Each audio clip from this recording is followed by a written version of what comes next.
America and to the republic for which it stands, one nation, under God, indivisible, with liberty and justice for all. Father God, we ask you for wisdom today and guidance as we make decisions that affect our community. We also ask for wisdom and guidance at the state level and at the national level. We pray for rain, and we ask that you bless each one of us as we go about our tasks today. In Jesus' name, amen.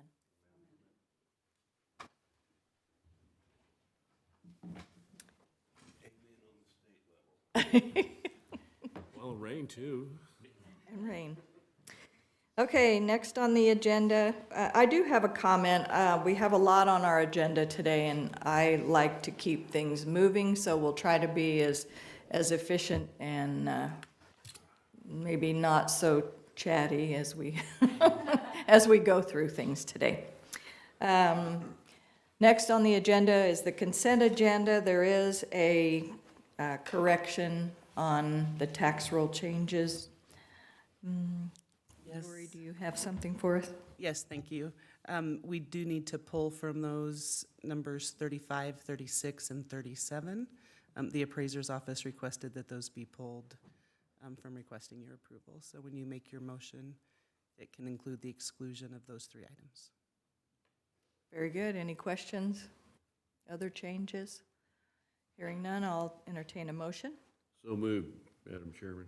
Second. So it's moved and seconded to approve the consent agenda with the correction on the tax roll changes. All in favor say aye. Aye. Opposed, nay. And that motion carries. I don't believe we have any special presentations or anything today, do we? Next on the agenda is public comment. Do we have anybody here today for public comment on items not on our agenda? No one's checked in. All right, hearing none, we'll close public comment. Next, we have our business items, and I believe we have an appointment to the Sales Tax Oversight Committee. Good morning, Commissioners. Good morning. The Board of County Commissioners is asked to consider an appointment to the Sales Tax Oversight Board to fill the unexpired term of member Martin Nusser, who has resigned. The City of Garden City and Finney County Board of Commissioners entered into an interlocal agreement in August 2017 in advance of the successful November 2017 countywide .30 cent sales tax ballot measure. That agreement, among other provisions, established a Sales Tax Oversight Board with the responsibility to periodically review sales tax receipts and to ensure that distributions and expenditures are made in accordance with the language of the ballot measure. The Sales Tax Oversight Board consists of 6 members. Commissioner Jerry Schultz, the city mayor, 2 members appointed by the city, 2 members appointed by the county, and the terms for the county appointed positions are staggered at 3 and 5 years. The current county appointed member is Tim Miller, who was reappointed in 2024 to a 3-year term ending in July 2027. A vacancy now exists due to the resignation of Martin Nusser, who had been reappointed in 2024 to a 5-year term ending in July 2029. Former Finney County Commissioner Dwayne Dries has expressed interest in serving the remainder of Martin Nusser's unexpired term. So there are 3 alternatives for the governing body to choose from.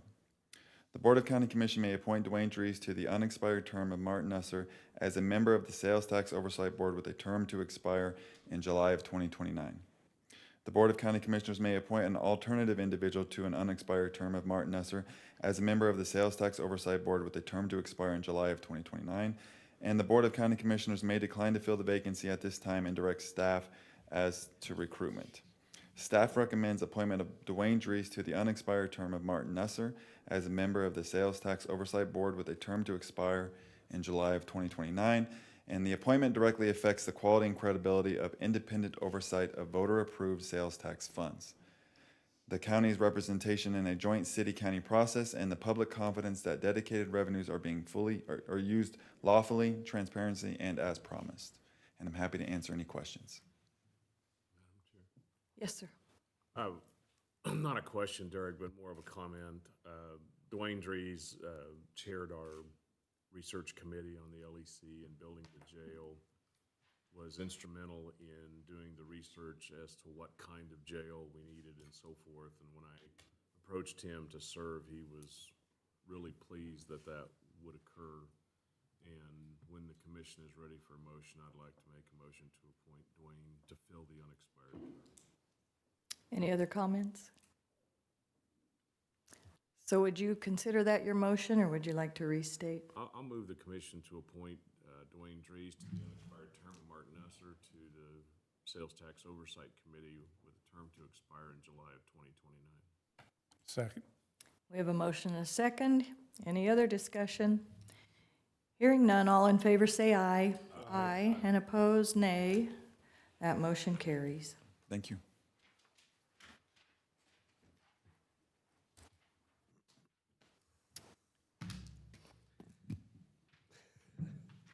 Good morning, Dory. Good morning, Chair and Commissioners. The Board of County Commissioners is asked this morning to consider a non-lawyer member appointment to the 25th Judicial Nominating Commission. Kansas statutes establish a judicial nominating commission in each judicial district to assist with the merit-based selection of district court judges. The commission is composed of an equal number of lawyer and non-lawyer members from counties within the district. Non-lawyer members are appointed by boards of county commissioners of the respective counties pursuant to KSA 20-2905. The term of office for Walker H. Fry, non-lawyer member of the 25th Judicial Nominating Commission, will expire on the first Monday in March 2026.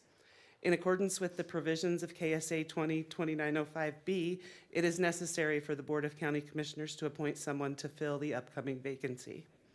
Mr. Fry may be reappointed, or the board may choose to make a new appointment. The term of office for the new appointment will be from March 2nd, 2026 to March 5th, 2030. Mr. Fry is willing to continue serving. Your alternatives this morning are to reappoint Walker H. Fry to serve as the county's non-lawyer representative on the 25th Judicial Nominating Commission for a term commencing March 2nd and expiring March 5th, 2030. Or to appoint an alternative individual to serve as the county's non-lawyer representative on the 25th Judicial Nominating Commission for a term commencing March 2nd, 2026 and expiring March 5th, 2030. Staff recommends the appointment of Walker H. Fry to serve as the county's non-lawyer representative on the 25th Judicial Nominating Commission for the term commencing March 2nd, 2026 and expiring March 5th, 2030. This appointment determines who will represent the public from our county on the commission that screens and recommends candidates for district court judges, directly influencing the future makeup of the local judiciary.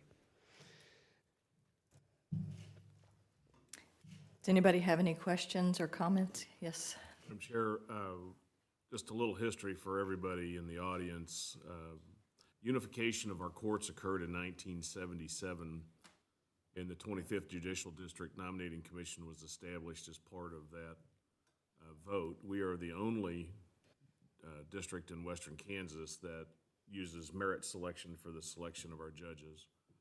Finney County has had distinguished persons serve in this capacity, starting with a fellow by the name of Jess Scott, who served until the 1990s and was on the commission when I was first elected in the late 80s.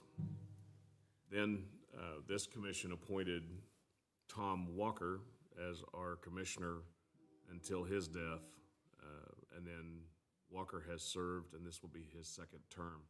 So in the history of the nominating commission, we've had 3 members of our community serve as non-lawyer members of the commission. And when the chairman is ready, I'll make a motion. Go right ahead, sir. I move the commission to appoint Walker Fry to be the non-lawyer representative of the 25th Judicial District Nominating Commission for a term commencing March 2nd, 2026 and expiring March 5th, 2030. Second. We do have a motion and a second. Is there any other discussion? Hearing none, all in favor say aye. Aye. Opposed, nay. And that motion carries. Thank you. On to item 5C, year-end transfers. Do you have to die to get out of it? Is that the question? Both of them, both Jess and Tom. Good morning, Commissioners. I'm Trista Joyce, County Treasurer. So the Board of County Commissioners is asked to consider and approve year-end transfers to capital and equipment reserves as presented and authorize the chair to sign the schedule of transfers. In Kansas, the annual transfers of funds for capital and equipment reserve at the county level is governed by state statutes and local budgetary processes. It allows funds to be moved to dedicated reserve funds for capital and equipment needs. Finney County maintains equipment and capital reserves to plan for the replacement of major assets such as vehicles, heavy equipment, technology, and facilities. These reserves are built gradually over time so that large, infrequent purchases can be made without sudden tax or mill levy increases or borrowing. Maintaining reserves is a fiscally responsible practice that reduces long-term costs, supports stable budgeting, and ensures uninterrupted delivery of county services. Just like families save money to replace a car or fix a roof, counties save for big purchases too. Road graders, patrol vehicles, computers, and building repairs are expensive and don't happen every year. By setting aside a little money each year, the county avoids sudden tax increases, reduces the need to borrow, and makes sure essential services can continue without interruption. While Kansas law does not mandate reserves, it absolutely allows them and expects prudent financial management. Establishing capital reserve funds is recognized as a best practice by the Kansas Division of Accounts and Reports, Government Finance Officers Association, or GFOA, and governmental auditors. The Finney County Fiscal Committee recommends that each department head develop formal equipment replacement and maintenance schedules which help determine the appropriate amount of funds which should be transferred to reserves each year. These department head requests are balanced against the county's strategic plan, future revenue and expenditure projections, and fund balance needs before the Fiscal Committee presents their recommendation to the Board of County Commissioners. So the alternatives before you are, 1, the Board of County Commissioners may approve the 2025 year-end reserve transfers as presented, or 2, the Board of County Commissioners may approve select 2025 year-end reserve transfers as presented, or 3, the Board of County Commissioners may deny the 2025 year-end reserve transfers as presented and provide further direction to staff. Recommendation is the Fiscal Committee and staff recommend the approval of year-end transfers to capital and equipment reserves as presented and authorize the chair to sign the schedule of transfers. Fiscal and policy impact are that the reserve transfers are built into the Finney County annual operating budget in order to plan for future needs while minimizing the fluctuation of tax funds required to purchase and maintain assets. The amount proposed for each of these transfers is consistent with the adopted budget and with past practice for funding long-term equipment and facility needs. These transfers represent a movement of existing county funds between statutorily authorized funds. No additional tax levy or appropriation is required. These transfers will not affect current year operations. Does anybody have any questions? Any questions? Hearing none, I will entertain a motion. I would so move that we approve the 2025 year-end reserve transfers as presented. Second.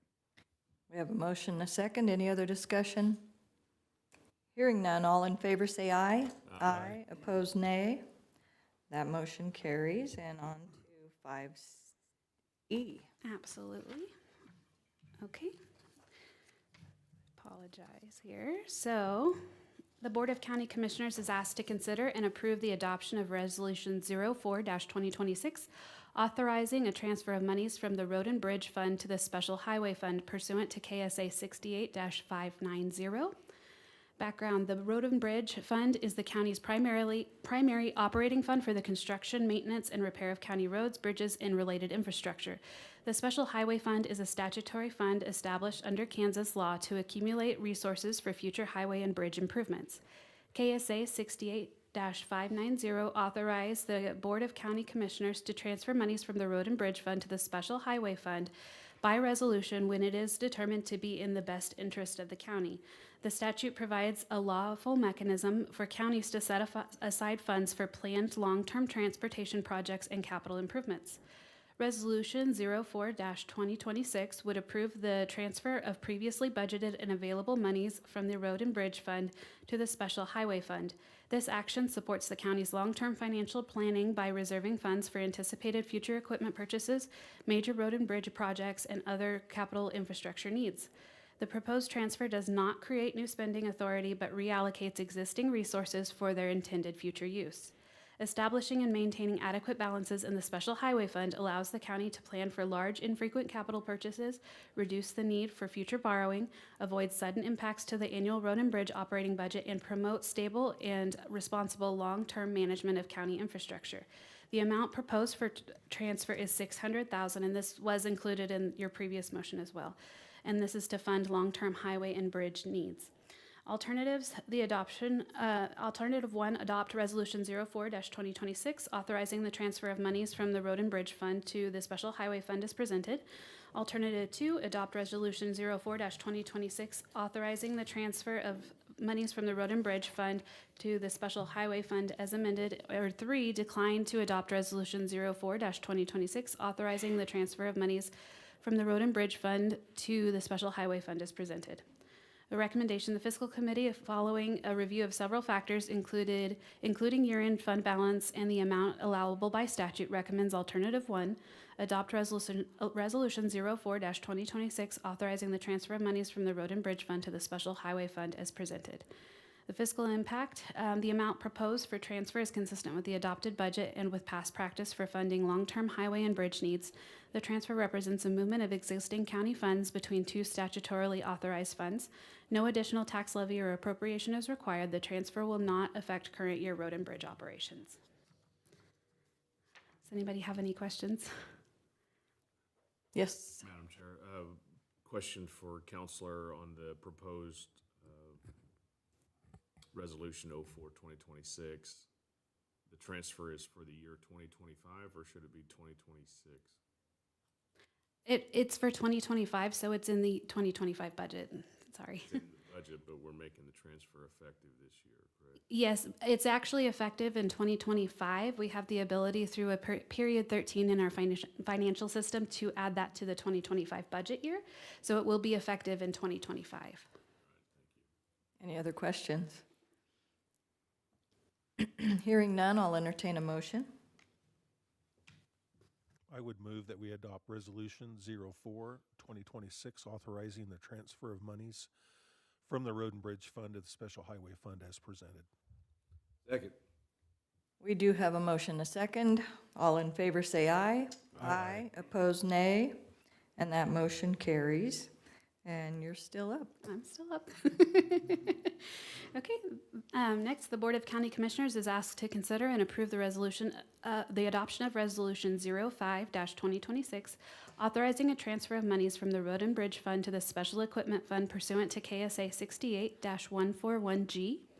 Background, the Road and Bridge Fund is the county's primary operating fund for the maintenance, repair, and operation of the county road and bridge system. The Special Equipment Fund is a separate statutory fund used to plan and save for the future purchase and replacement of major road and bridge equipment. KSA 68-141G authorizes the Board of County Commissioners to transfer monies from the Road and Bridge Fund to a Special Equipment Reserve Fund by resolution. This statute provides counties with a lawful mechanism to set aside funds for the planned replacement of heavy equipment and other capital assets necessary to maintain county infrastructure. Resolution 05-2026 would approve the transfer of available and previously budgeted monies from the Road and Bridge Fund to the Special Equipment Fund.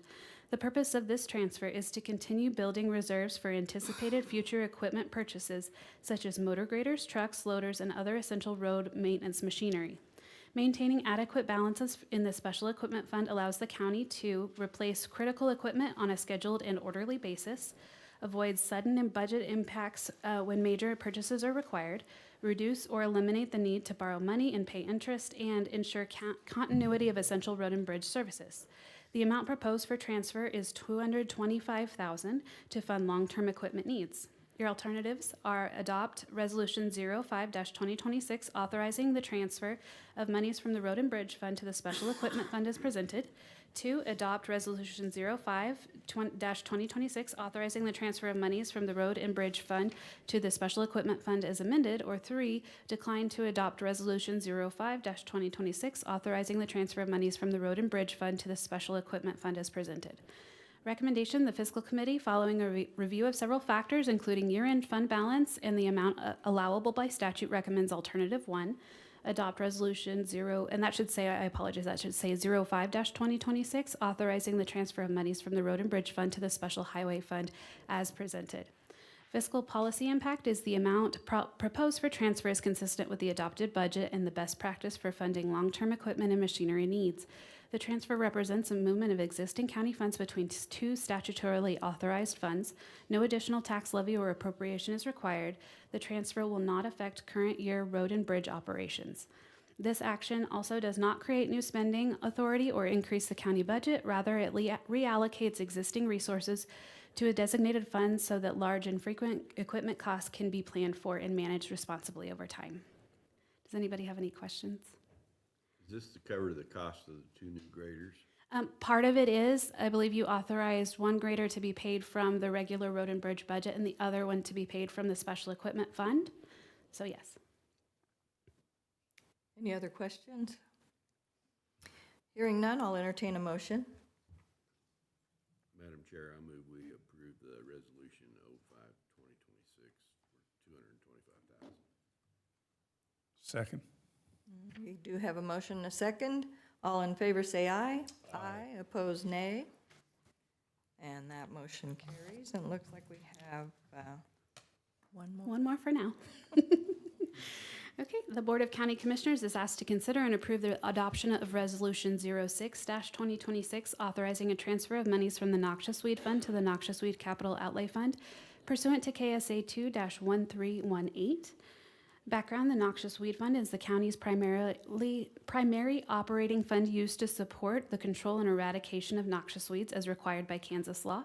The Noxious Weed Capital Outlay Fund is a separate statutory fund established to plan and reserve resources for major capital needs of the Noxious Weed Department, such as the purchase of equipment, vehicles, and other long-term assets. KSA 2-1318 authorizes the Board of County Commissioners to transfer monies from the Noxious Weed Fund to a capital outlay reserve fund by resolution. This statute provides counties with a lawful method to set aside funds for future capital purchases related to noxious weed control operations. Resolution 06-2026 would approve the transfer of available and previously budgeted monies from the Noxious Weed Fund to the Noxious Weed Capital Outlay Fund. The purpose of this transfer is to continue building reserves for anticipated future capital needs, including replacement of specialized spray equipment, vehicles, and other necessary machinery. This action does not increase the county budget or authorize new expenditures. Instead, it reallocates existing resources to a designated fund so that large and frequent capital purchases can be planned for and managed in a fiscally responsible manner. Maintaining adequate balances in the Noxious Weed Capital Outlay Fund allows the county to plan for orderly replacement of essential equipment, avoid sudden impacts to the annual noxious weed operating budget, reduce or eliminate the need for borrowing, and ensure continued compliance with statutory noxious weed control responsibilities. The amount proposed for transfer is $55,000 to long-term equipment needs. The alternatives before you are 1, adopt Resolution 06-2026, authorizing the transfer of monies from the Noxious Weed Fund to the Noxious Weed Capital Outlay Fund as presented. 2, adopt Resolution 06-2026, authorizing the transfer of monies from the Noxious Weed Fund to the Noxious Weed Capital Outlay Fund as amended. Or 3, decline to adopt Resolution 06-2026, authorizing the transfer of monies from the Noxious Weed Fund to the Noxious Weed Capital Outlay Fund as presented. The recommendation is the Fiscal Committee, following a review of several factors, including year-end fund balance and the amount allowable by statute, recommends alternative 1, adoption of Resolution 06-2026, authorizing the transfer of monies from the Noxious Weed Fund to the Noxious Weed Capital Outlay Fund as presented. Fiscal policy impact: the amount proposed for transfer is consistent with the adopted budget and the past practice for funding long-term equipment and machinery needs. The transfer represents a movement of existing county funds between two statutorily authorized funds. No additional tax levy or appropriation is required. The transfer will not affect current noxious weed operations. This action does not create new spending authority or increase the county budget. Rather, it reallocates existing resources to a designated fund so that large, infrequent equipment costs can be planned for and managed responsibly over time. Does anybody have any questions? Any questions? Hearing none, I'll entertain a motion. Madam Chair, I would move that we adopt Resolution 06-2026, authorizing the transfer of monies from the Noxious Weed Fund to the Noxious Weed Capital Outlay Fund as presented. Second. We do have a motion, a second. I would like to point out the typo. Yes, thank you. Thank you. Any other discussion? Hearing none, all in favor say aye. Aye. Opposed, nay. And that motion carries. Thank you, Trista. Thank you. Next, we have 5G. Good morning. The governing body is asked to consider and approve Resolution 03-2026 authorizing the issuance of general obligation sales tax bonds, Series 2026A, to finance the Law Enforcement Center Jail project and approve related financing documents. On November 4th, 2025, Finney County voters approved a special question election authorizing the issuance of sales tax general obligation bonds in an amount not to exceed $87,500,000 to fund improvements and renovations to the county's jail facility and law enforcement center, including related necessary improvements, temporary relocations, and financing costs. In the same election, voters approved the imposition of a 0.5% or countywide retail sales tax dedicated to funding all or a portion of these project costs and the associated debt service. Following voter approval, the Board of County Commissioners took formal action on December 1st, 2025 to implement the voter-authorized financing framework. Resolution number 34-2025 authorized the levy of a 0.5% countywide retailer's sales tax with collection to begin April 1st, 2026 or as soon thereafter as permitted by law and to remain in effect until all financing obligations are satisfied. Resolution number 35-2025 authorized the offering of the sale or for sale of general obligation sales tax bonds and establishing parameters for the bond sale, including a maximum principal amount and true interest cost, and authorized the commission chair to confirm the sale and execute a bond purchase agreement within those parameters. In preparation for the sale of the issuance of the bonds, the county has worked with Stevel Public Finance, Nicholas and Company Incorporated as underwriter, and Gilmore and Bell as bond counsel to structure the transaction and prepare the bond resolution, bond purchase agreement, and related closing documents. Pursuant to authority granted by Resolution number 35-2025, the county proceeded with the bond sale process. Bond pricing was conducted on February 10th, 2026, at which time market terms were established within the parameters previously directed by the board. Following pricing, the commission chair executed the bond purchase agreement with the underwriter. The bond purchase agreement sets forth the final terms of sale for the general obligation sales tax bonds, including principal amount, interest rates, maturities, redemption provisions, and closing conditions. Execution of the agreement obligates the underwriter to purchase the bonds and the county to issue the bonds, subject to final approval and adoption of the bond resolution by the Board of County Commission. The bond resolution presented for consideration on February 17, 2026 authorizes and approves the issuance of the general obligation sales tax bonds, Series 2026A, ratifies the execution of the bond purchase agreement and related actions taken in accordance with commission authorization, and authorizes the execution of all certificates and instruments necessary to complete the bond closing. Approval of the bond resolution represents the final required action by the board to complete the bond issuance process and allows the county to proceed to closing in accordance with the established financing calendar, with bond closing anticipated in early March 2026 and proceeds available to meet project and cash flow needs for the Law Enforcement Center/jail project. There are three alternatives for the governing body to choose from. 1. The Board of County Commissioners may approve Resolution 03-2026 authorizing the issuance of general obligation sales tax bonds, Series 2026 as presented. 2, the Board of County Commissioners may deny the bond resolution authorizing the issuance of general obligation sales tax bonds. And 3, the Board of County Commissioners may give staff further direction and postpone action on the bond resolution pending additional information or modifications requested by the Board of County Commissioners. It is staff's recommendation that alternative 1, the Board of County Commissioners approve Resolution 03-2026 authorizing the issuance of general obligation sales tax bonds, Series 2026 as presented. And the fiscal note is the approval of the bond resolution authorizes the issuance of general obligation sales tax bonds secured by the voter-approved 0.5% countywide retailer sales tax and the full faith and credit of the county. Bond proceeds will be used to finance improvements and renovations to the county's jail facility and law enforcement center, including related necessary improvements, temporary relocations, and financing costs. Debt service on the bonds will be paid from the sales tax revenues beginning April 1st, 2026, or as soon thereafter as permitted by law. No general fund impact is anticipated. Bond and interest fund general ledger codes will be utilized upon issuance. and this action implements prior voter approval and previously adopted commission resolutions and is consistent with the county's long-term capital planning, financial stewardship, and public safety objectives. And I have Brett Shogren with Stiefel Public Finance to kind of get to the specifics of the bond issuance, and if you guys have any questions, we're happy to answer.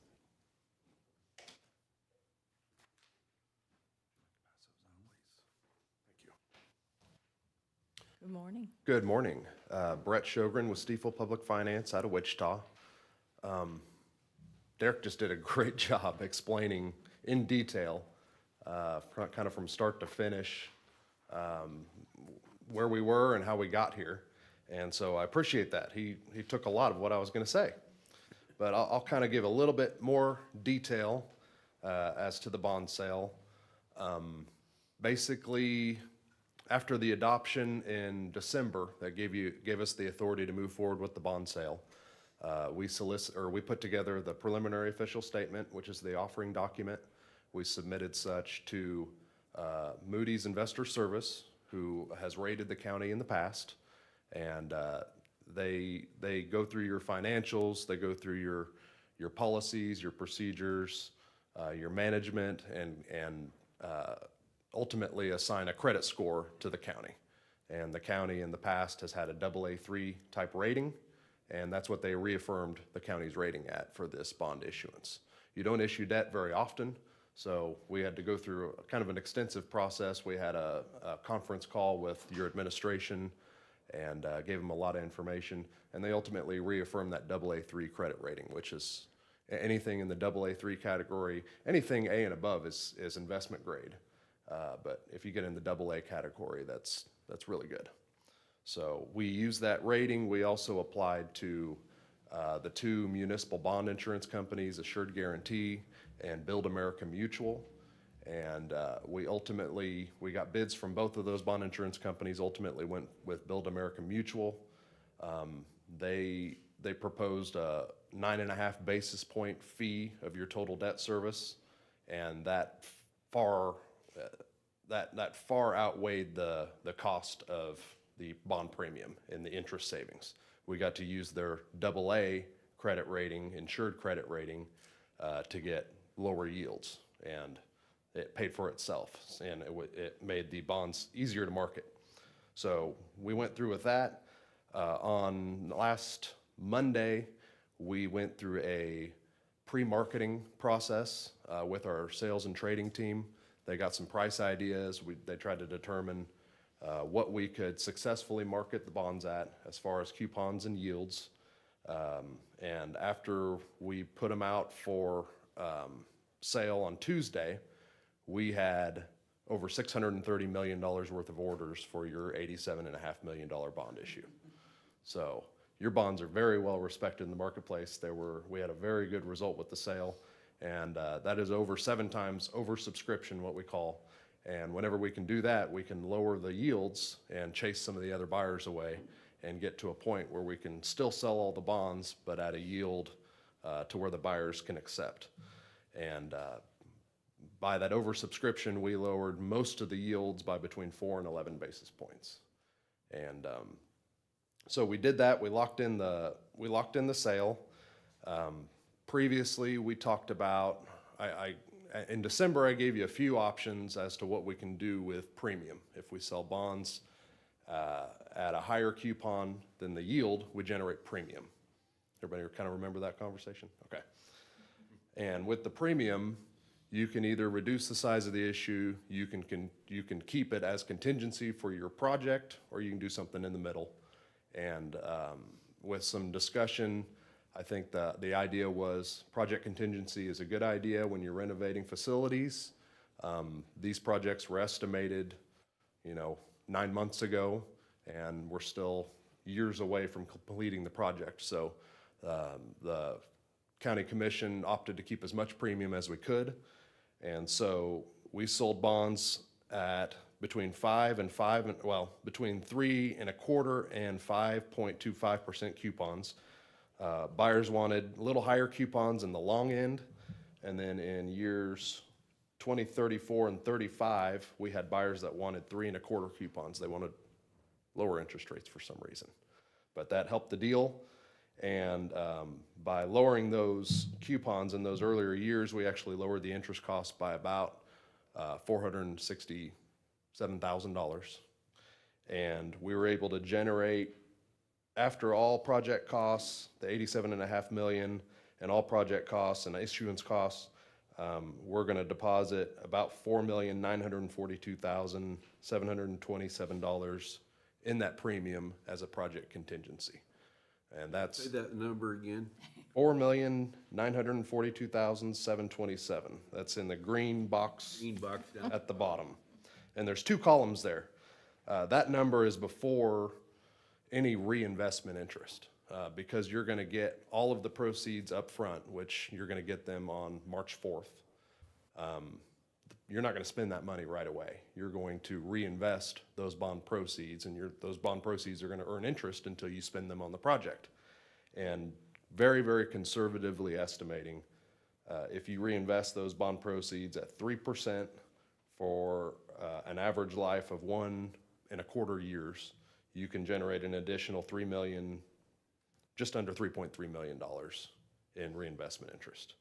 I think today you'd get a higher interest rate than that, and I think your project's probably gonna take longer than that, but try to be conservative. I think you should have sufficient monies to complete the project. Any project funds that are not spent on the project will just go into the debt service account, and you can eventually use them to pay off the bonds early. So that helps. We also capitalized, you're gonna have an interest payment on 10/1 of this year, and your sales tax collections are gonna start in April. And sometimes it takes a little while to get the pump primed on sales tax, on additional sales tax. And just to be safe and to start your quote, reserve fund of sales tax funds, we capitalize the first year's interest. So within the borrowing, you're gonna use bond proceeds to make the first interest payment, and any sales tax collections will go into the sales tax reserve account. I think that should give you a balance of at least $3 million to start with, in case there's a dip in sales tax collections or, any type of economic downturn. So I think there's very, very little chance you'll ever have to levy a property tax to make these payments. Ultimately, you have the authority to, but I think there's sufficient sales tax, and you'll have a sufficient sales tax balance to make the payments every year. And I think there is, in this scenario, you should be able to pay the bonds off at least 1 year early. We estimated a 1.5% sales tax growth every year. You've averaged the last 5 years almost 5%. And so I think there's a very good chance you can pay this off 2 or 3 years in advance. By law, once you have enough money in the sales tax balance to pay off the bonds, you have to do that, and then the sales tax ceases. So, with the premium accounted for, like I said, we sold bonds at between 2.27% and 4.33% yields. Accounting for that premium, the true interest cost of the financing was 4.083%. Derek talked about parameters for the board chair to sign the paperwork. If we could lock in the financing at under 4.5%, then the parameters were met. So we were just over 4%. So a very good result of the transaction. You had very good response from the marketplace. The marketplace liked your bonds, and got all the bonds sold very quickly. And I think you should have sufficient money for your project, conservative estimates to pay back the bonds, and I think you can pay them off early. A lot of information, but I'd be happy to stand for any questions you may have. Thank you. Do we have any questions? Yes, sir. I want to be clear, the bond that we're issuing terminates when they can be paid. Yes. And the funds and the reserve that we're establishing is the one thing that we can use to gauge how we're doing. And we're creating a fund to handle the excess proceeds, and that fund gives us a reserve. It also gives us the opportunity to, when we get towards the end of this thing, when I'm long dead and gone, to pay it off early. Yes, sir. The second part of my question is that the short-term investment tools that are available to the county and your assumption on income on the sale of the bonds, do you provide any professional services for the treasurer, or does the treasurer make that investment of those bond proceeds? Stiefel does provide a service for that. What we usually recommend to our clients is we try to keep the money local if we can. We offer to help the treasurer take proposals from Stiefel and from local banks or banks in the county and ask them if they would like to set up a reinvestment program to reinvest these bond proceeds. They have to be secured, they have to be pledged. It's a lot of money. It may be too much money for, somebody that wants to handle that. So that is an option. Or Stiefel does have a department that solely reinvests bond proceeds and builds a portfolio of U.S. Treasuries to help you get the best return possible. And what we'd recommend is taking proposals from everybody and choosing whoever gives the county and the taxpayers the best deal. I would just ask for you to work with our treasurer and bring us a proposal. Yes, sir. We'll have that available to us to handle. Do we have to handle that on March 4th? Or, excuse me, our next meeting's March 2nd. We won't have the proceeds until after the 4th.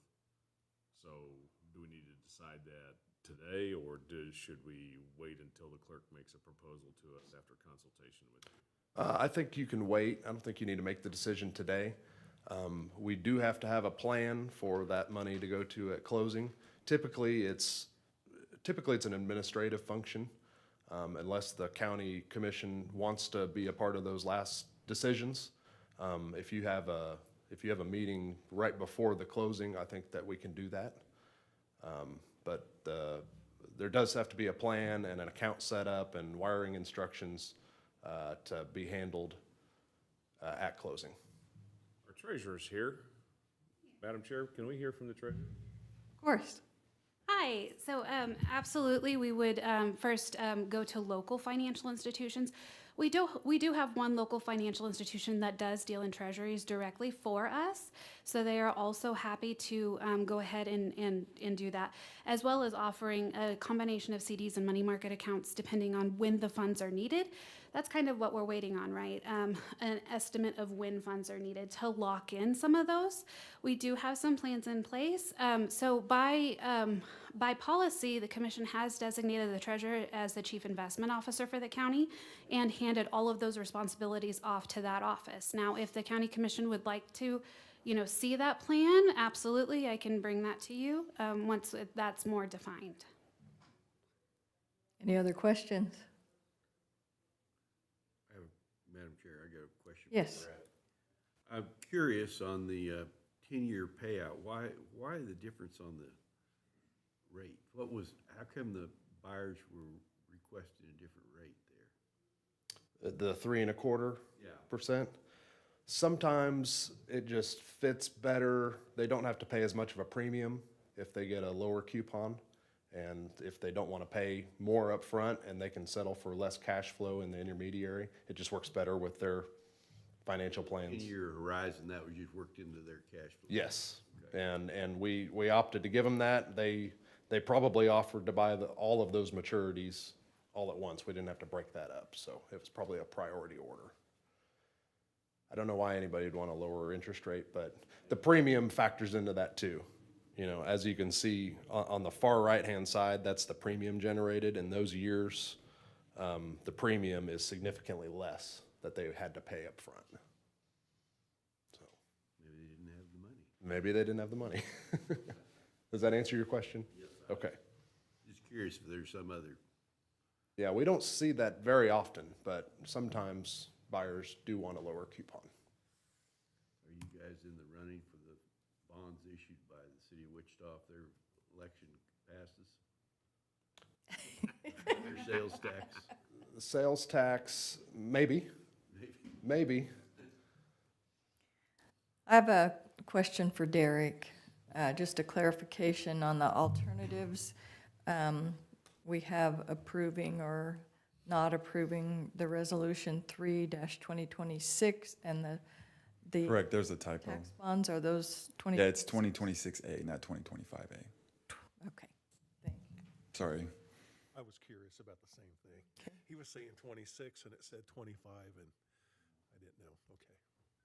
You know, I haven't made any comments yet, but for the lay person who's viewing our meeting today, I think what you're seeing today is the position that the county is financially with our reserves and saving that has gotten us the ability to have that high rating, which has allowed us to get cheaper percentage rates for our bonds, which allowed us to get a little bit more money up front that we're going to reinvest and either to help us with those contingencies that come up during the project that were unforeseen. We'll have the money to pay for those. But if everything goes off as planned, we will have some extra money available to pay off the project even earlier than what was anticipated. So I think that that says a lot about our county and our commission and all the people that work for the county in these positions to get us to that position of good, stable funding. I think we have seen some counties in western Kansas that didn't prepare as well, and they maybe had to raise their mill levy and to levels that were unacceptable to their communities, and it may have cost some commissioners their positions in some of those counties. And so I'm just very proud of this county for what we've done in managing the money for our community. Agreed. Any other comments? Well, I think that if I may, Madam Chair, the thing that the viewers should understand is that this rating allows the creation of a fund that's substantial. And to put it into mills context, it's 16 mills. It's a bunch. And it doesn't matter whether it was required because we had some market differential, but by creating this excess fund because of our financial condition and to equate it to something that everybody can relate to, it's 16 mills. It's a bunch. And I think that I want to say thanks on behalf of the commission for Stiffel's work, your work, sir, and also for the presentation today. It's not easy to always have to travel. We know that it's exactly 215 miles to Wichita both ways. And I think that it's a great service to be able to start this project with a reserve fund. And I think that Sales Tax Oversight Committee will have some finger scratching to do when we get to May to make sure that we understand what our beginning balance is and how we got there. But with your information, this spreadsheet, I think we'll be able to do that. And with that, Madam Chair, I would move this commission to approve Resolution 3-2026 to authorize the issuance of general obligation sales tax bonds, Series 2026A, as presented. Second. We have a motion, a second. All in favor, say aye. Aye. Opposed, nay. And that motion carries. Thank you. Thank you. All of us will need to sign that resolution. Thank you very much. Appreciate it. Next, we have 5H. Mackenzie. Good morning, Chair and Commissioners. Mackenzie Phillips, Development and Administrative Coordinator.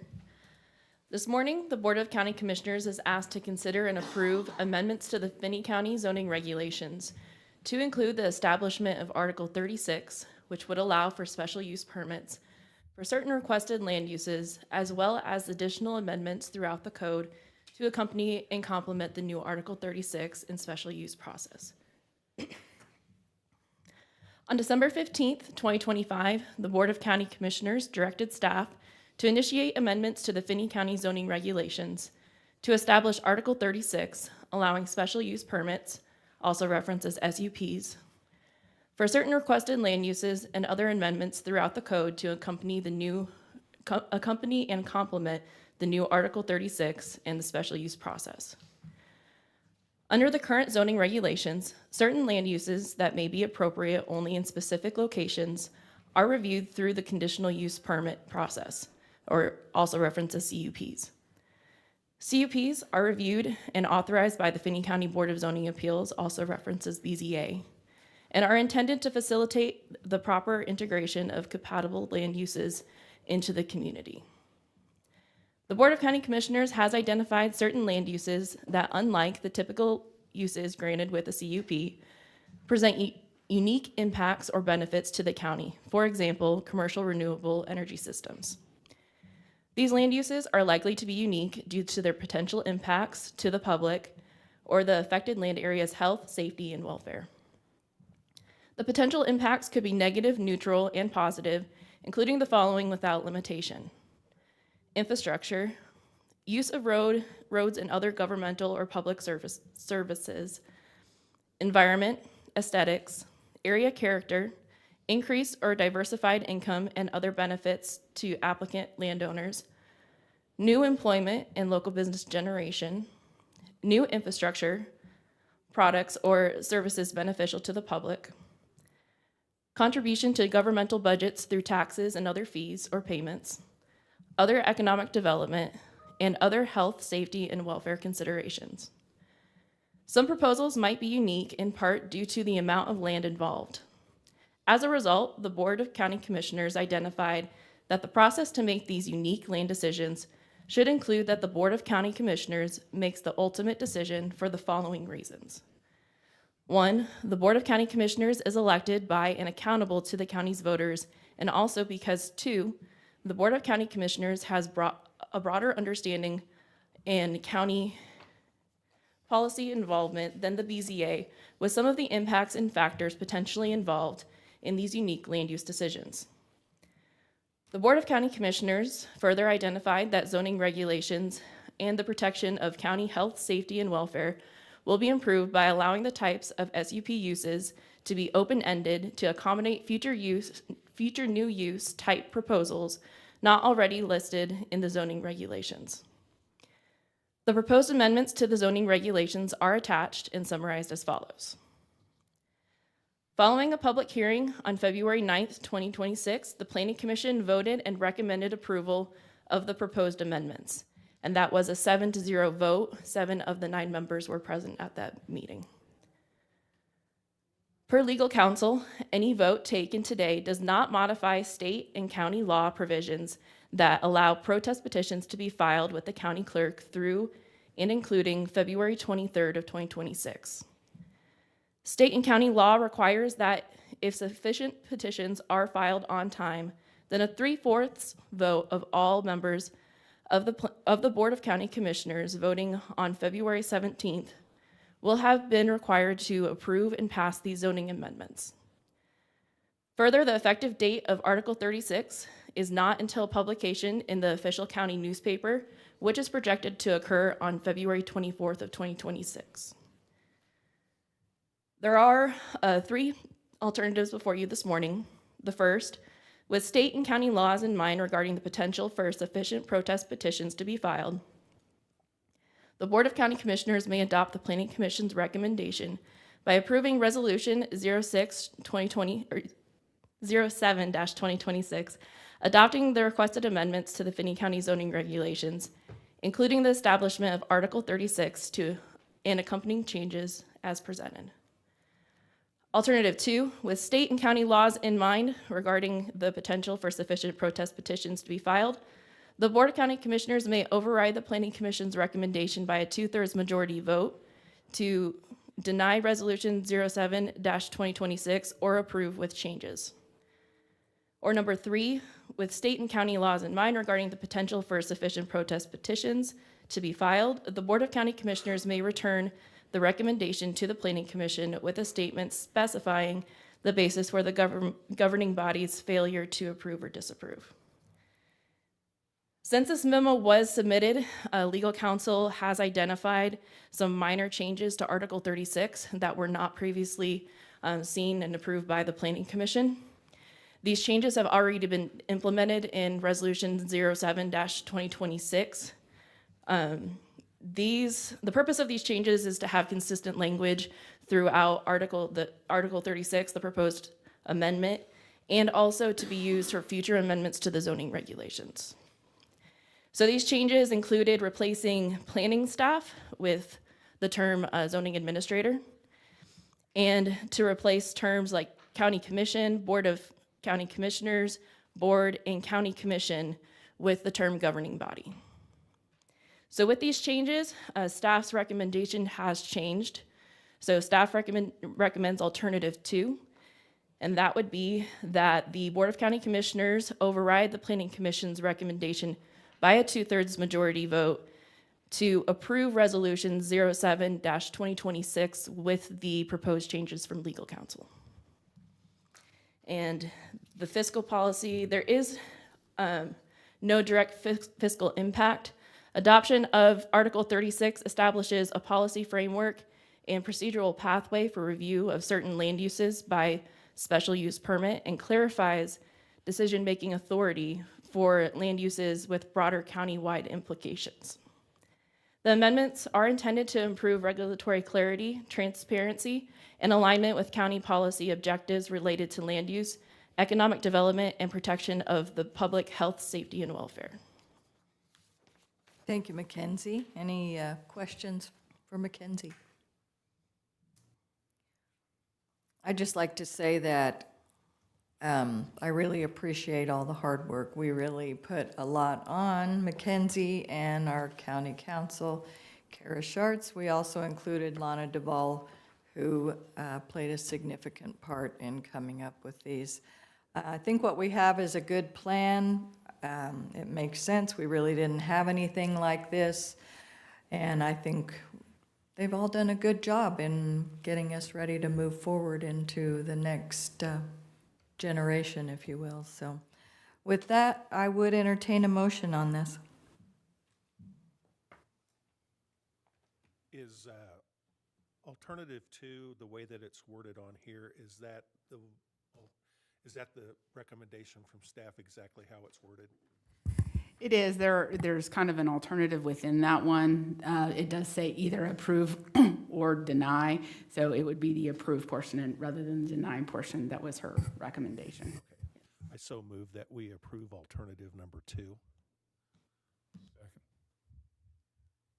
Okay, and I'll try to state that to be clear.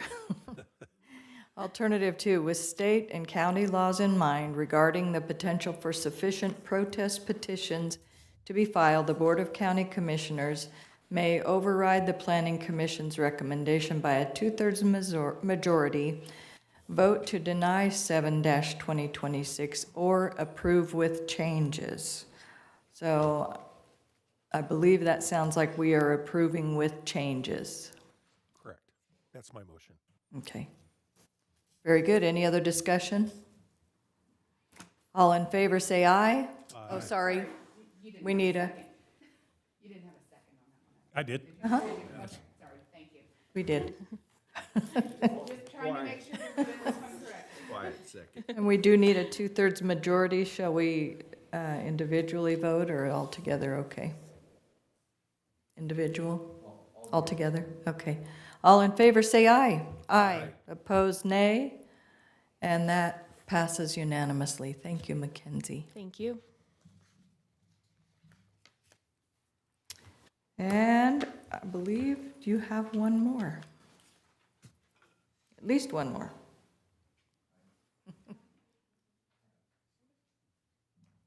Eric, okay. Good morning. The Board of County Commissioners is asked to consider and approve the special use permit application form to implement Article 36 of the Finney County zoning regulations. The Board of County Commissioners is considering Resolution 07-2026, which would amend the Finney County zoning regulations to establish Article 36, special use permits, and to make accompanying revisions throughout the code. Article 36 created a new procedural framework for review and approval of certain land uses that present unique impacts or broader policy considerations and that are subject to approval by the Board of County Commissioners. So with that establishment of Article 36, the county must now implement an official special use permit application form to operationalize the new process. The sub-application structure consists of a base application applicable to all special use requests, along with separate supplemental application forms tailored to each specific special use category. The base application captures general applicant site and project information required for all special use requests, while the supplemental forms address the unique operational, technical, and impact-related considerations associated with each individual use. At this time, the supplemental application forms for the commercial solar energy systems and battery energy storage systems have been finalized and are included for the board's consideration. Article 36 and the accompanying amendments allow for the additional special use categories to be added with approval of the Board of County Commissioners. Supplemental application materials for additional special use categories are currently being finalized. Those additional application forms will be presented to the Board of County Commissioners at a future meeting for consideration and approval. In order to initiate implementation of Article 36 without delay, staff is bringing forward the base application and the completed supplemental forms at this time so that the special use permit process may begin for those uses that are already ready for administration. The proposed special use permit application materials are structured to ensure the applicants provide sufficient site, operational, and impact-related information necessary for evaluation under Article 36. They promote clarity, transparency, and consistency in the review process and align with existing zoning application procedures. Adoption of special use application materials ensures continuity and implementation of Article 36 and provides applicants with clear, standardized, and predictable process moving forward. Any vote taken today does not modify state and county law provisions that allow protest petitions to be filed with the county clerk through and including February 23rd, 2026. State and county law requires that if sufficient petitions are filed on time, then a third-fourth vote of all members of the Board of County Commissioners voting on today will be required to approve and pass these zoning amendments, which you just did. Further, the effective date of Article 36 is not until publication in the official county newspaper, which is projected to occur on February 24th, 2026. So there are three alternatives for the governing body to choose from. With state and county laws in mind regarding the potential for sufficient protest petitions to be filed, the Board of County Commissioners may approve the special use permit application form as presented, simply implemented in conjunction with Article 36 of the Finney County zoning regulations. 2, with state and county laws in mind regarding the potential for sufficient protest petitions to be filed, the Board of County Commissioners may deny approval of the special use permit application form, resulting in the absence of a standardized application process under Article 36. And 3, the Board of County Commissioners may give staff further direction and postpone action on the special use permit application form pending additional modifications or clarification requested by the Board of County Commissioners.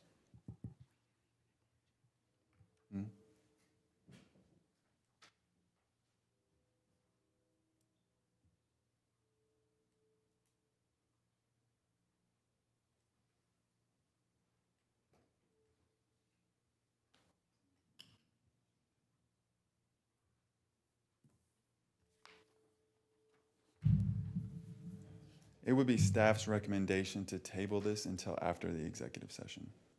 We'll have a conversation about this form application in the executive session. Okay, do we have a motion to table? So moved. Second. All in favor, say aye. Aye. Opposed, nay. Very good, thank you. The governing body will have to vote to untable this after the meeting. Thank you.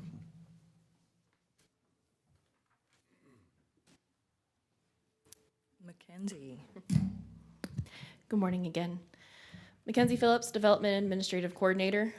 This morning, the Board of County Commissioners is asked to consider and approve authorization of the use of up to $425,000 of funds from the Economic Development Incentives Fund for the county share of the project cost for the Northwest Industrial Road Improvement Project. In 2024, Finney County applied for and was awarded $2 million in funding to support road improvements in the Northwest Industrial area. The purpose of this project is to improve infrastructure, expand access to industrial land, and support continued economic growth within the county. The improvements will extend and upgrade the road system, enabling development-ready access to additional property in the industrial corridor. At the time of award, the total estimated project cost was $3,273,096, resulting in the projected local share of approximately $1,273,097. It was anticipated that a portion of this amount would be offset through developer participation agreements.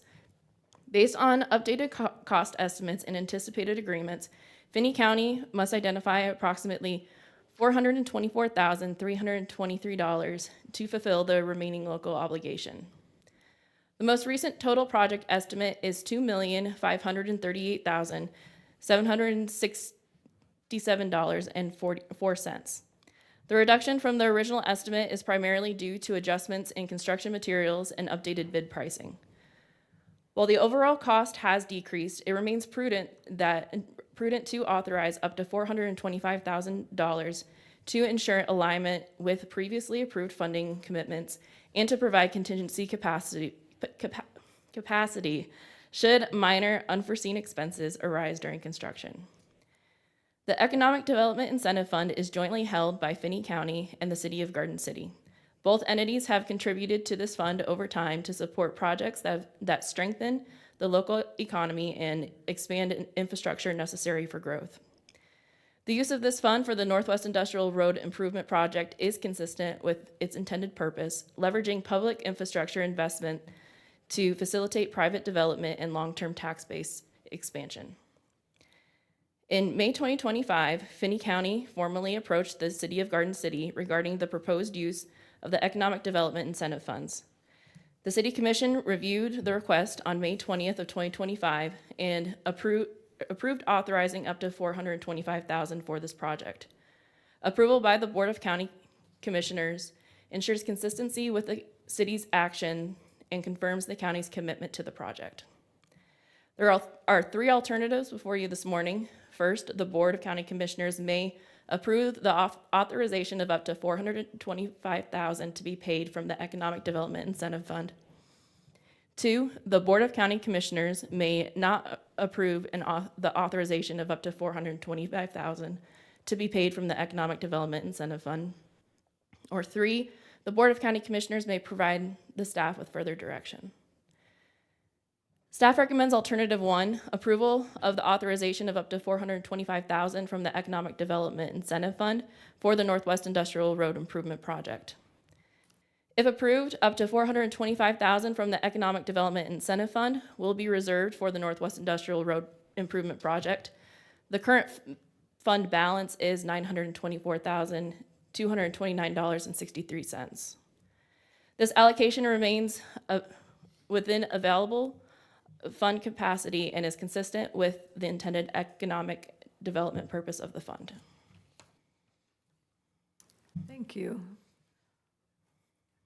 I'd like to know, Derek, what are your thoughts on this? This is just a formal adoption to spend the money at the Joint Economic Development Incentive Fund.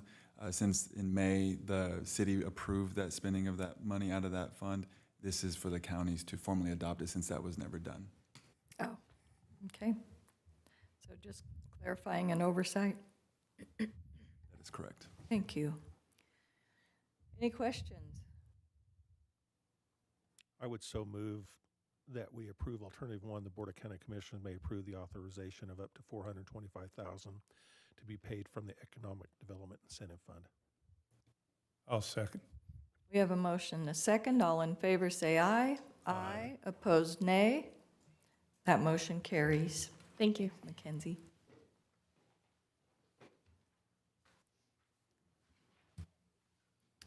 And 5K, Finney County Inventory. Good morning again, Commissioners. Pursuant to KSA 1926-87, the Board of County Commissioners is asked to review and certify the December 31st, 2025 Finney County inventory as presented. Kansas law requires counties to maintain an accurate inventory of all county-owned property and equipment. KSA 192687 directs that at least once each year, the Board of County Commissioners review and certify a completed inventory of county property as of the 31st. The Finney County Inventory is prepared annually by county departments and compiled by the Finney County Clerk's Office to document all county-owned property, assets, and equipment. The inventory includes items such as vehicles, machinery, technology equipment, furniture, and other tangible property used in county operations. Certification of the inventory by the board serves several important purposes. 1, it confirms compliance with state law. 2, provides accountability for public assets. 3, supports accurate financial reporting and auditing. And lastly, assists in planning for maintenance, replacement, and insurance coverage. The December 31st, 2025 Finney County Inventory has been completed and is presented for the board's review and certification as required by statute. No changes to the inventory are proposed at this time or through this action. The board is being asked to formally acknowledge and certify the inventory as prepared. You have a couple of alternatives today. Number 1, to certify the December 31st, 2025 Finney County Inventory as presented. Or 2, to decline to certify the inventory and direct staff in additional inventory activities. The recommendation of staff is that the Board of County Commissioners formally accept and certify the December 31st, 2025 Finney County Inventory as presented. Certification of the annual inventory fulfills the statutory requirements and affirms the county's compliance with established procedures for accountability and control of county property.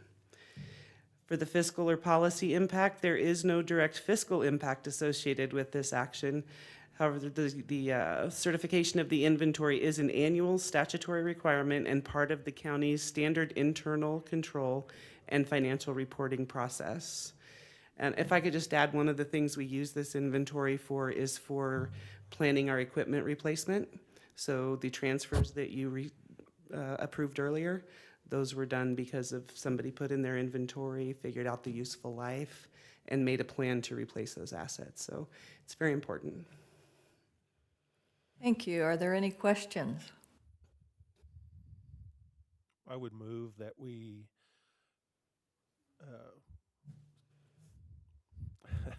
certify the December, alternative 1, that we certify the December 31st, 2025 Finney County Inventory as presented. I'll second. We have a motion, a second. Any other discussion? Hearing none, all in favor say aye. Aye. Opposed, nay. And that motion carries. Thank you. Thanks, Dory.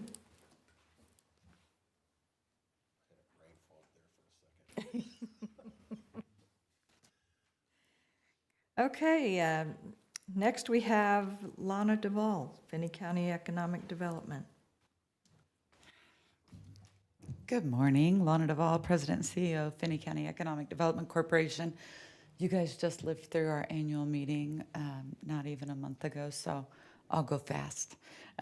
Things we've been working on, we are absolutely focused on getting some additional hotels interested in the marketplace. We've also been working on retail recruitment. Shannon is in San Antonio this week. I laughed that they're going down there for warm weather when we're apparently going to have warm weather here too, but that's okay. So hopefully he comes home with some new retailers in his back pocket. Housing projects, we've got some good activities going on with housing, which is desperately needed, so we're very pleased about that. If you haven't been by the Sand Sage project over on Palace Drive, you need to go by there. Commissioner Gurman was fortunate enough to get a tour of that over the weekend, so when we get a little closer to completion of one of those units, we'll make sure all of you have the opportunity to go in there. Empirical has reached out and is working on planning their grand opening, where they would obviously, oh, I saw you perk up there, Commissioner Jones. They would obviously like to have the local elected officials there. Looking right now at April for that event, so I will make sure you all get notified as soon as we have a firm date and time, so you can get that on your calendars. We're excited to go celebrate that project with them. And then really excited about some of the work that we're doing. As you all know, we're doing a lot of work with renewable energy, the industrial energy systems, and considering digital infrastructure and how our county will address those types of projects. And we've been really fortunate in our relationship with Kansas State University and with the University of Kansas that we're able to put together kind of a team of folks who will be looking at those opportunities with us and helping us to ensure that we're looking at the water ramifications, the potential economic implications of those projects, and really just having that outside look at how we can best navigate those projects and make the best of those, the best recommendations to you as governing bodies as you look at those. So happy to answer any questions you all have for me. I guess I should report that we've been a little busy with some legislative advocacy as well, and certainly appreciate county commissioners who've had an involvement in that. Any questions? Lana, I would just like to state publicly how thankful we are for you, for all that you do, for your tireless efforts for our community, and for your assistance with our staff and with outside counsel. You've been a huge asset to this community, and we just want to thank you for that. Thank you. I appreciate that. It's my honor to serve this community. Thank you. Thank you. And we have item 6B, 2025 Sales Tax Revenue Report. Good morning again. Just a Joyce County Treasurer. So in front of you, you'll have information on each of the sales taxes that are imposed by Finney County on any of the sales that occur within the county.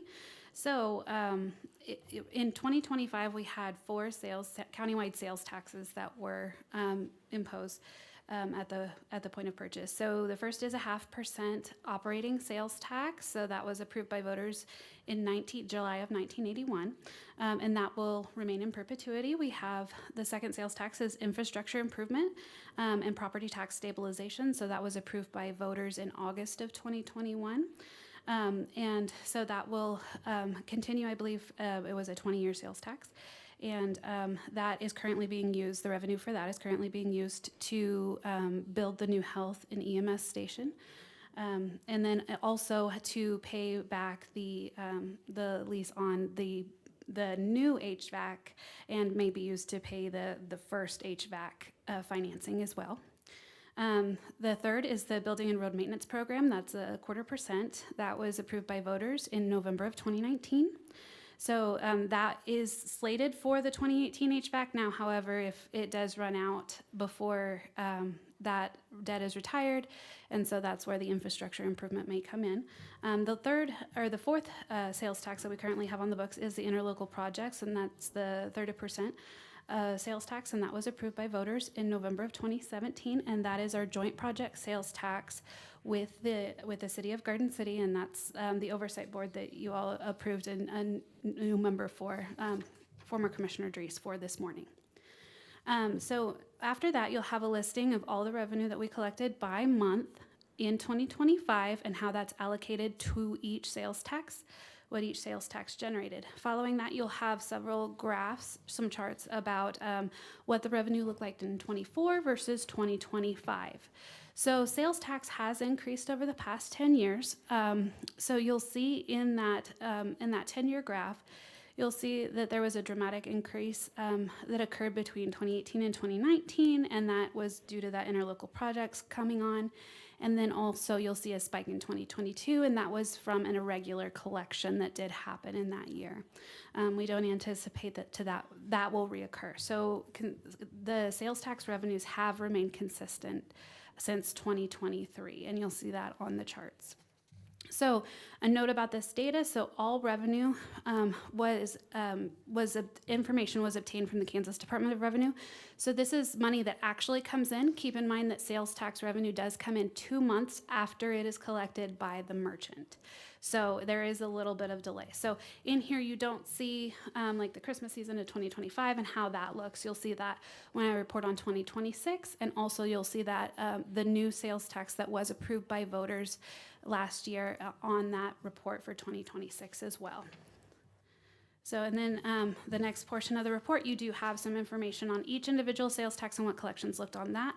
And then I will draw your attention to the interlocal projects section. It begins with revenue collection, the graph on that, and also does have a breakdown on what was contributed and received by the City of Garden City and Finney County and the total collections from that sales tax.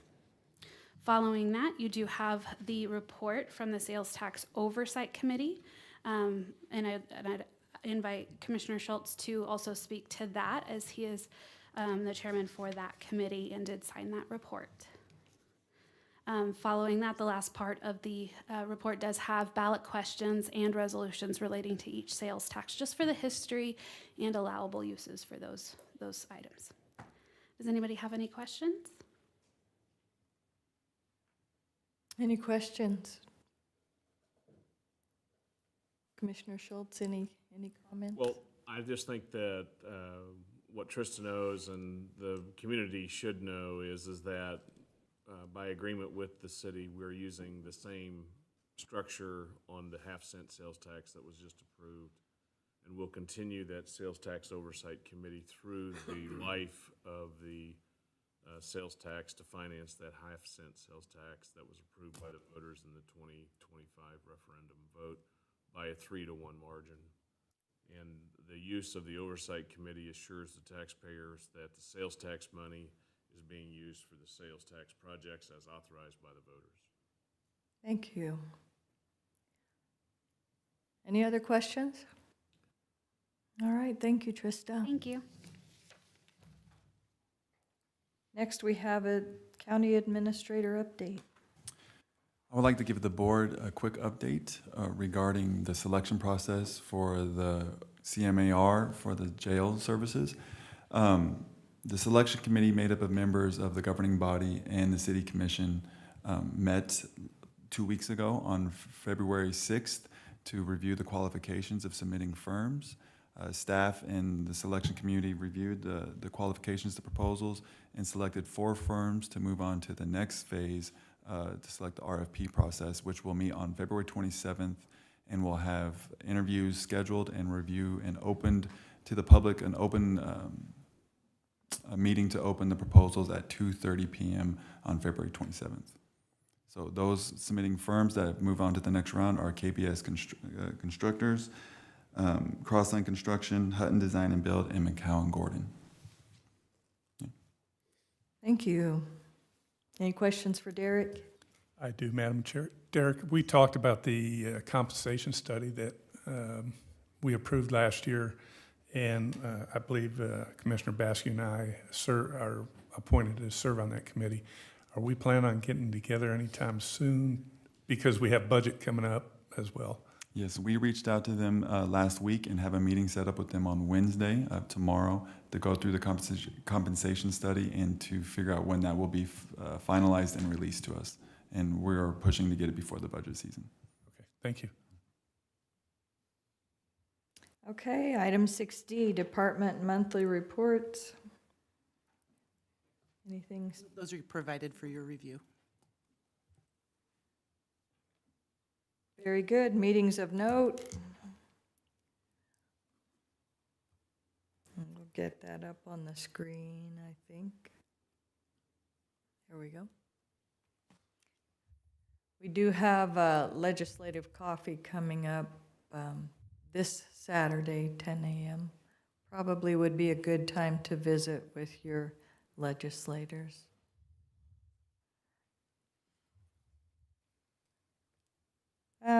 Commissioner reports. We'll start with Commissioner Ute. Yes, last 2 Fridays I've attended the Zoom meetings on KLPG, seeing what's happening or not happening in Topeka. There's a lot going on. So again, I would, as Madam Chair mentioned about legislative coffees, I think it would be paramount to attend and ask questions. Sunday, I attended the Tet celebration with the Vietnamese community. And if you've never been there, it's remarkable. I've gone almost every year that I've been in Garden City. This year here marked the 50th anniversary for our Vietnamese community embedding themselves in our community. And it was just a great celebration, great time to build relationships. So, Thank you. Commissioner Bascu? I just, since the last meeting, I had a meeting with the Extension office, and then with the Fair Board. Nothing really new to report on the Extension meeting, but the Fair Board is planning right now for this year's Finney County Fair. So,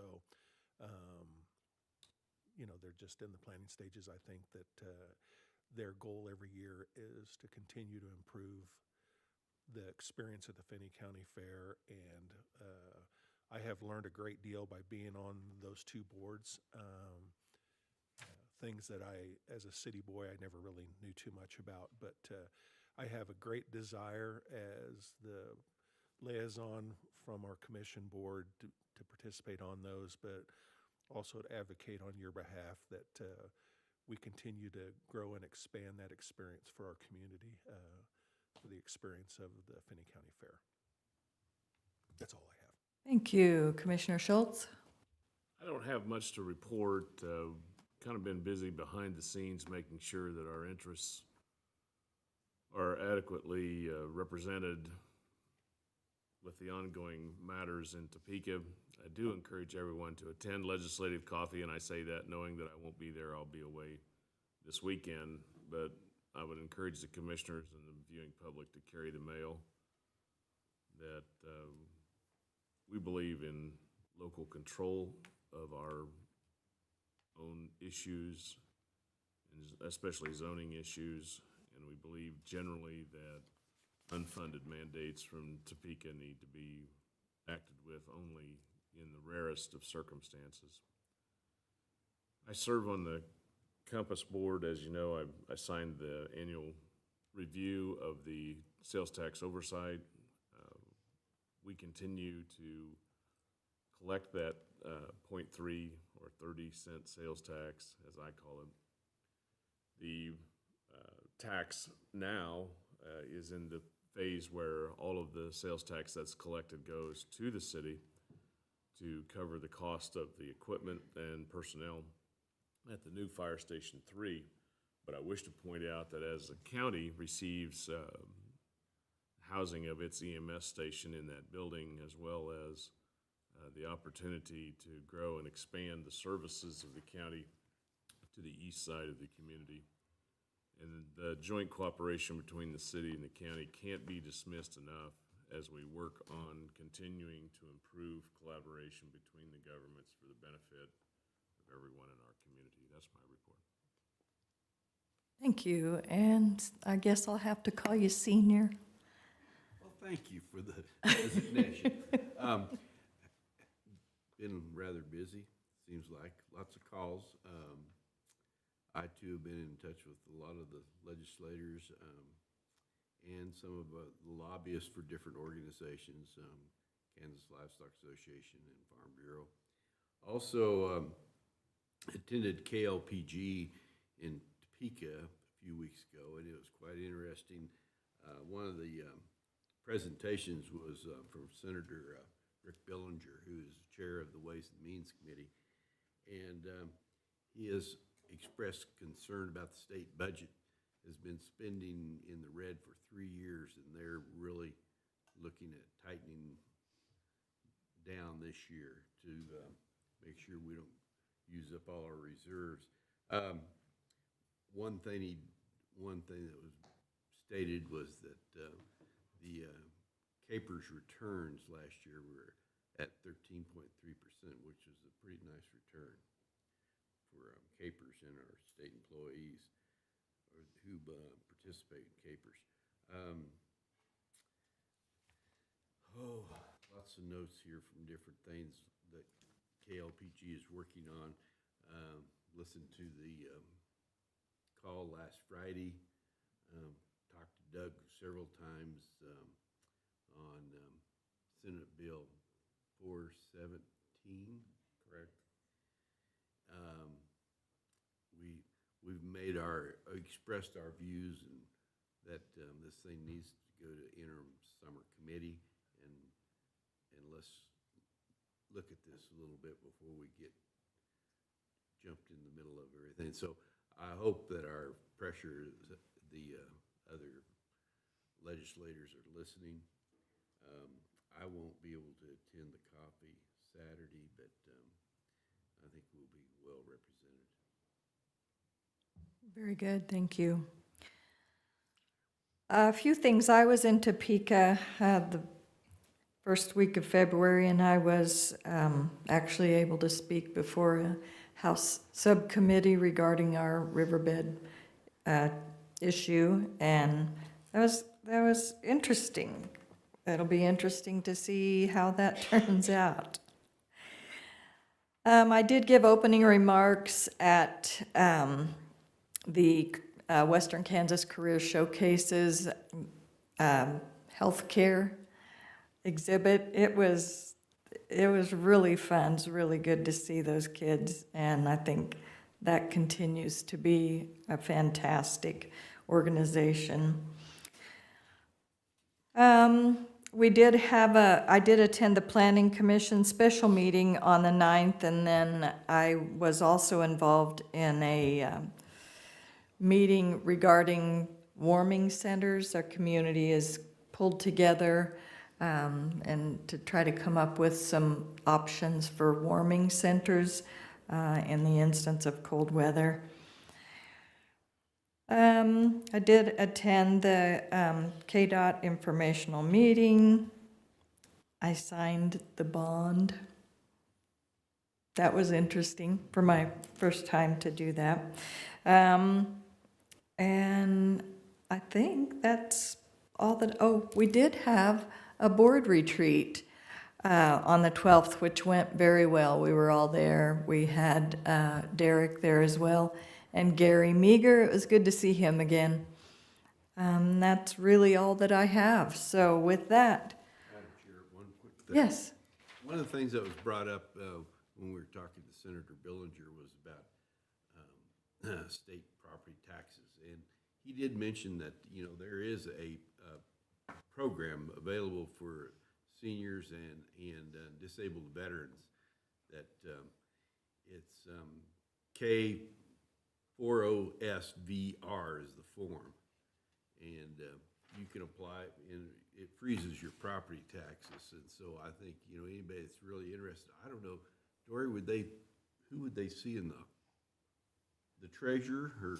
No, I'll look into that. There's, Here, I'll send you the county clerk's office actually helps elderly and disabled file homestead claims, which is similar. Looks like Trista's coming up. Yeah, and information on those on that program that the clerk's office does assist with is printed on the back of tax statements as well for our taxpayers. So, a lot of times people complain about, their taxes keep rising. There is a mechanism that the state set up several years ago that will help those people if they qualify. There's several qualifications and the state is in the process of changing the qualifications again. Well, yes. Things never stop changing. But the senior center and the clerk's office both help with those filings. Thank you. Okay, I believe we have need of an executive session. We do have need of an executive session, but we had also set a work session this morning to start at 10 and have presenters for that work session. So it would be my recommendation that we take a recess of the actual meeting for approximately for an hour and come back into session at 11 a.m. to then conduct that executive session. Very good. Do we have a motion? I so move that we adjourn Recess for an hour and come back into session. I'll second. So we have a motion to recess for 1 hour. I would like to maybe take a 5-minute break prior to that. We'll reconvene at 11:10. Okay,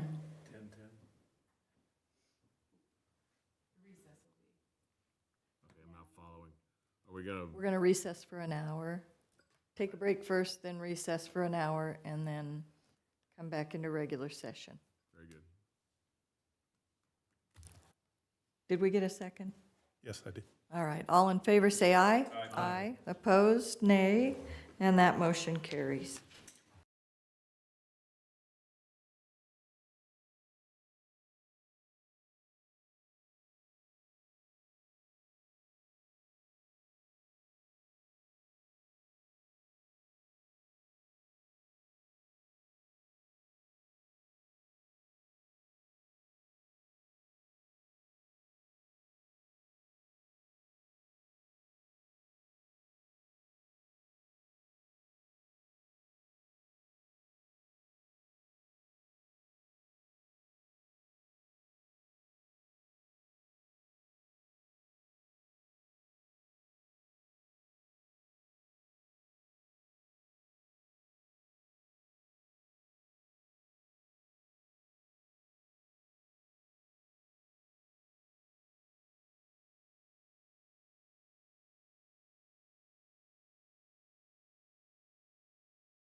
reconvene. Do we have a motion?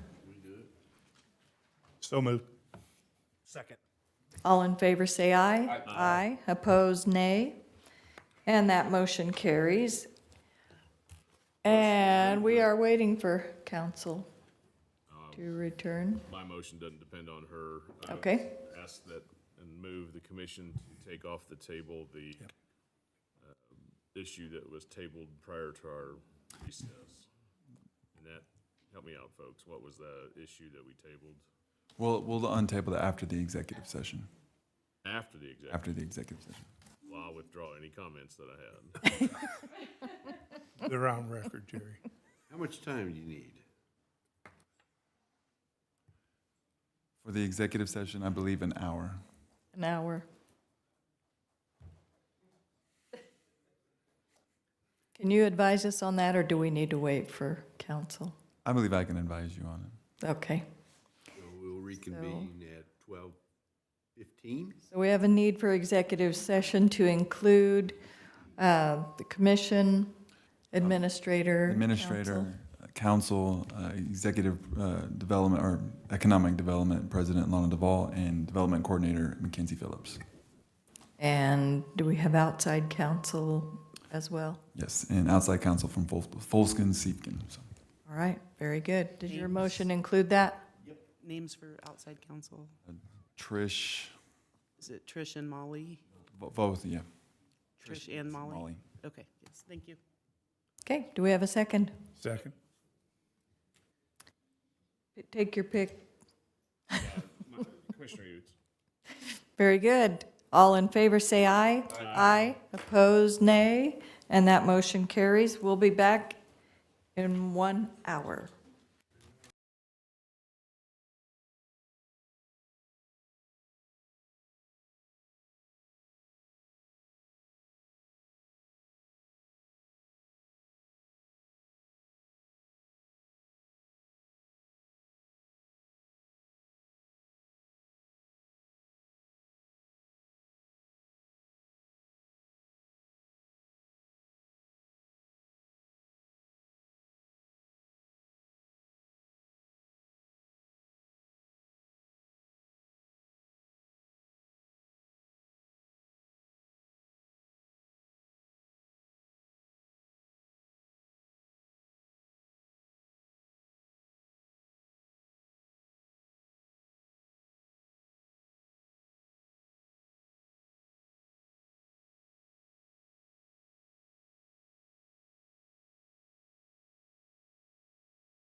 Have a motion to return to regular session. Second. We have a motion in a couple of seconds. All in favor say aye. Aye. Opposed, nay.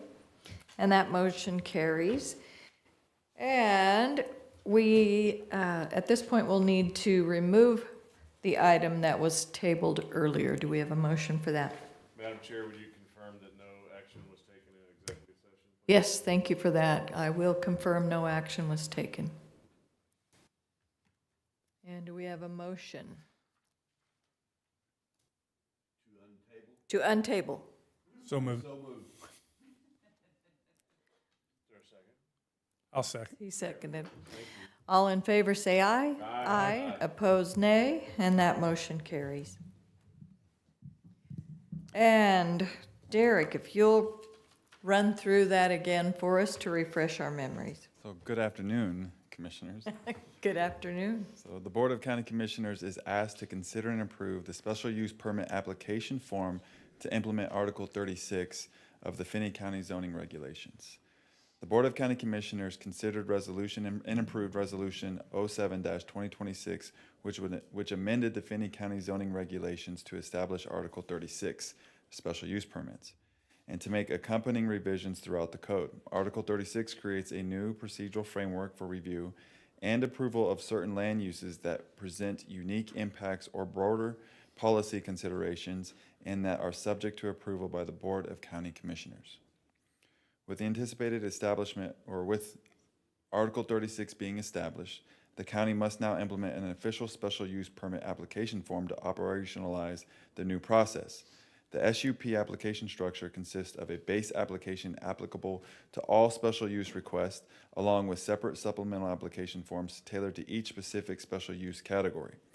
The base application captures general applicant, site, and project information required for all special use requests, with the supplemental forms address the unique operational, technical, and impact-related considerations associated with each individual use.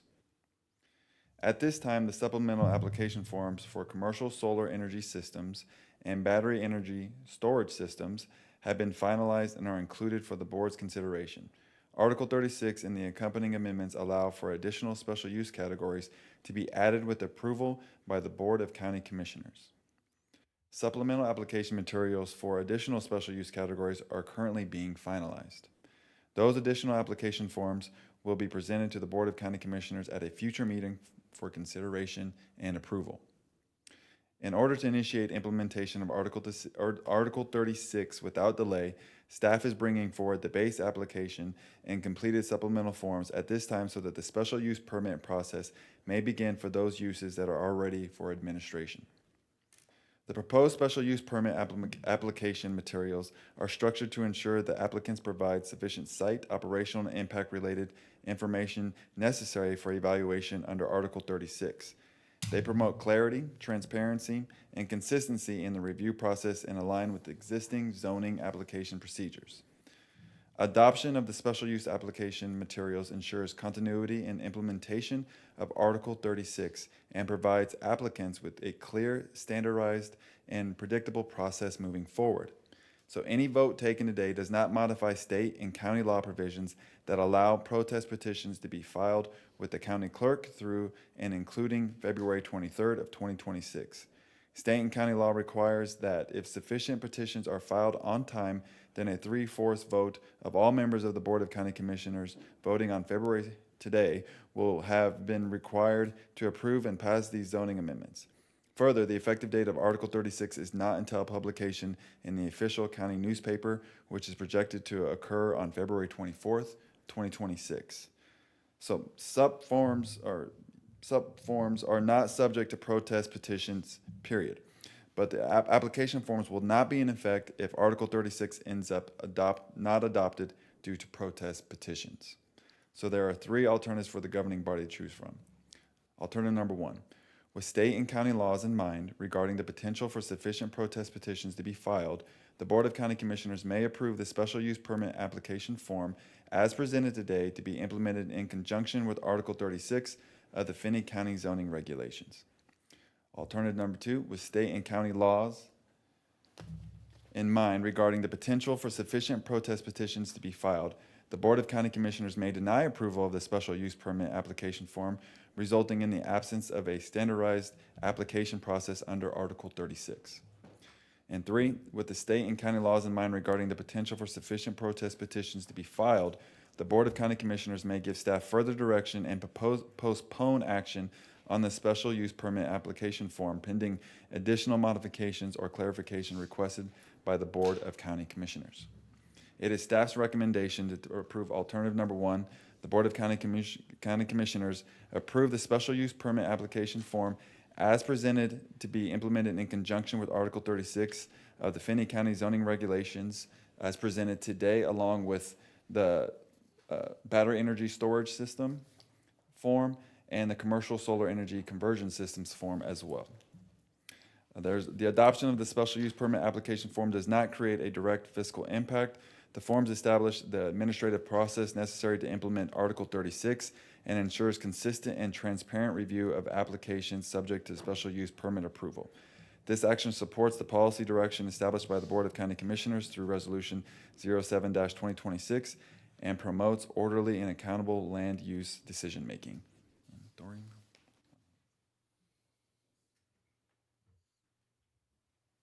I'm happy to answer any questions.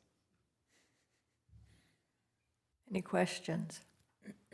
I would move that we accept alternative number 1 as worded by Administrator Ramos. I'll second. We do have a motion, a second. Is there any other discussion? Hearing none, all in favor say aye. Aye. Opposed, nay. That motion carries unanimously. Thank you. Thank you. Madam Chair? Yes. If I may, Derek, if you would, please see fit to cause to be published on our website the resolution that's going to be published on February 24th in the Garden City Telegram, and also the approved applications, so the public is aware of what we just passed and has that in hand as soon as possible after this meeting. Yes, sir. Very good. I believe that's all we have for today's agenda. Do we have a motion? Move to adjourn. Second. All in favor say aye. Aye. Aye. Opposed, same sign. You fibber. You can stay. We're Larry. adjourned. You can stay.